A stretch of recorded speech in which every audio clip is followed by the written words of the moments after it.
Kurumsal sosyal sorumluluk nedir diye düşündüğümüzde karşımıza ilk önce 1960'lardan bugüne kadar gelen değişik tanımlamalar var. Ama biz bugünkü günlerde uluslararası alanda genel kabul görmüş tanıma size paylaşmak istiyoruz. Kurumların faaliyet gösterdiği alanda, ki bu alan hem coğrafi alan hem de konu alanı, etkileşim içinde oldukları paydaşlarını analiz etmelerini, olumsuz etkileşim içinde olduğu paydaşları için bir şeyler yapması şeklinde anlatılabilir bugün kurumsal sosyal sorumluluk. İçin içinde sorumluluk var. Paydaşları ve bu paydaşlara karşı olan sorumlulukları analiz ettiğimizde, listelediğimizde karşımıza yüzlerce sonuç çıkıyor. Bunları ise grupladığımız zaman 4 ana sorumlulukla karşı karşıya kalıyoruz. Birincisi kurumların ekonomik sorumlulukları, ikincisi hukuki sorumlulukları, üçüncüsü etik sorumlulukları, dördüncüsü sosyal sorumluluk.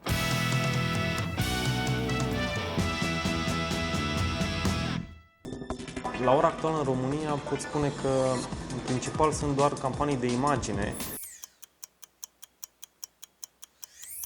și prea puține campanii de CSR în adevăratul sens al cuvântului. Companiile, din păcate, investesc mai mult în imaginea lor și aici mă refer la acele companii care au anumite probleme de imagine și care trebuie să investească în imaginea lor și mai puțin într-o reală responsabilitate socială. Pentru foarte multă lume în ziua de astăzi este foarte greu să-și dea seama ce este un demers cu adevărat durabil și ce este un demers de imagine. Teoretic, dezvoltarea durabilă ar trebui să fie o dezvoltare care să permită și generațiilor viitoare să trăiască fără grijă și mai ales fără grija resurselor, dar vedem cum o companie de minerit, de exemplu, cum este Roșia Montană Gold Corporation, deși intenționează să exploateze într-un timp foarte scurt aurul și pentru o tehnologie foarte dăunătoare mediului, totuși vine și spune tuturor că ei fac un demers de dezvoltare durabilă.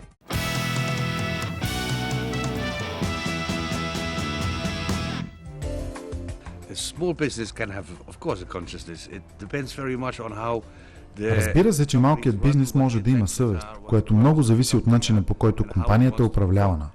От това как планира развитието си, какви са целите й и начина на постигането им. В този смисъл тя е като всяка голяма компания, където отново нещата зависят от вътрешните политики. Начинът, по който функционира компанията, зависи от решенията, които се взимат вътре в нея. Всяка компания трябва да разбере, че е тук не само за да генерира печалба. Тя е работодател, заема определена площ, има ангажимент към това работниците да се отнасят с уважение към работата си и извън нея, какъвто и да е контекста. Последното, разбира се, е вярно и в обратната посока. Корпоративната социална отговорност се отнася и до служителя. Освен работник, той е част от общността и трябва да се увери, че работата му е в нейна полза, а не ущърб. Всичко това е взаимно свързано и компанията, която иска да работи по устойчив начин, малка или голяма, обръща внимание на тези взаимоотношения.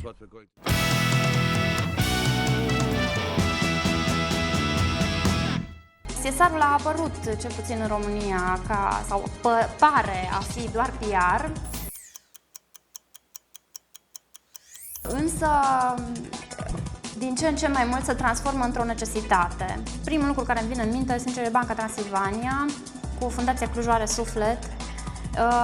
Ei au fost, cred că, primii, cel puțin din regiune, care au dezvoltat un proiect din fonduri proprii și au făcut o fundație pe lângă companie, fundație care, să zicem, nu le era necesară din punct de vedere al imaginii, pentru că banca are fonduri suficiente ca să se promoveze.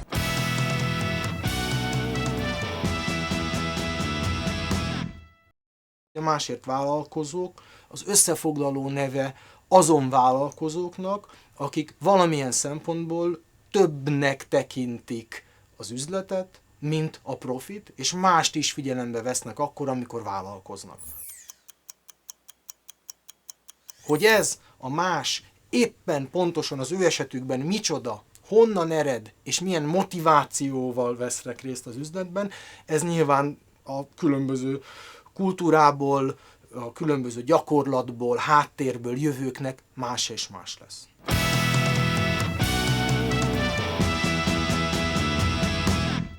При нас нещата стоят малко различно, защото ние сме се заели да правиме малко старомодни неща.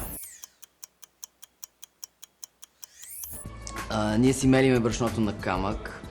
От това прясно брашно правиме хляб с квас. Пшеницата я търсим да е малко по-немодернизирана, ако може така да се каже. Защото всичките модерни сортове днешно време са пипнати по някакъв начин, за да дават повече реколта, да дават повече глутен или нещо подобно. И затова ние търсиме старите древни култури, които природата си ги е съхранила от векове наред и те са много устойчиви, много стабилни, много вкусни, пълни са с енергия, пълни са с протеини, с всичко.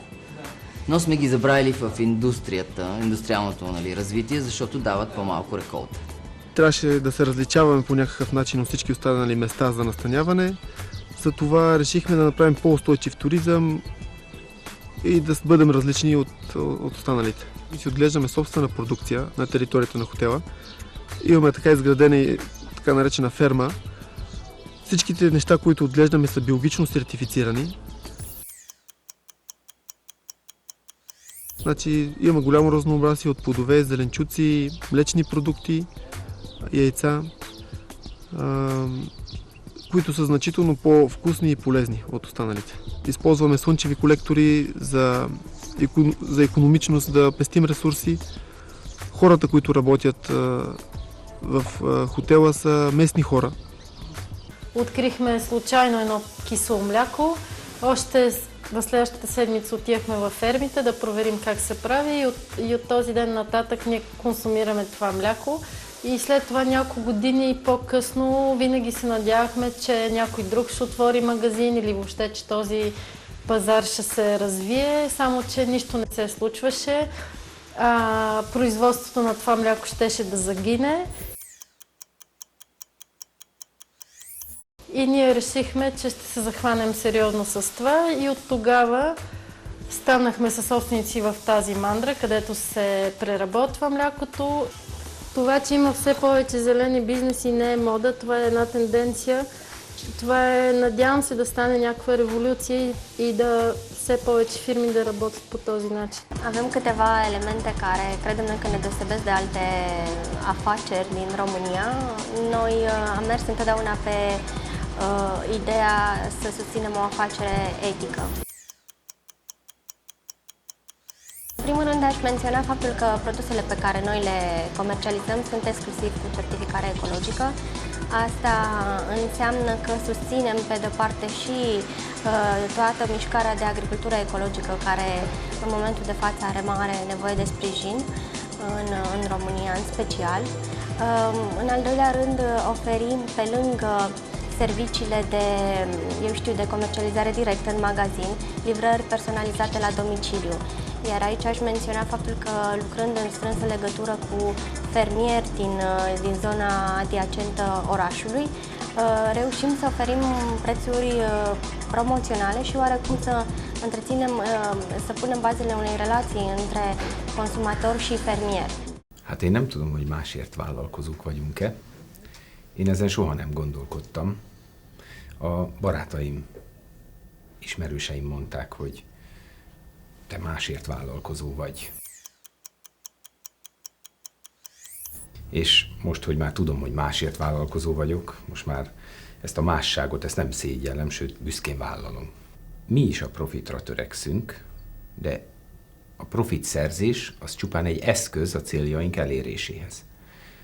A célunk pedig az, hogy hasznos tagja legyünk a társadalomnak. Ha tehetem, akkor népszerűsítem Széchenyi Istvánnak azt a mondatát, amit a naplójában fogalmazott meg 1830-ban, hogy ott mennek jól a dolgok, ahol a szabó, a szappanfőző, a cukrász és mindenki más is meg van győződve arról, hogy az ő üzletén, az ő iparán fordul meg az ország sorsa.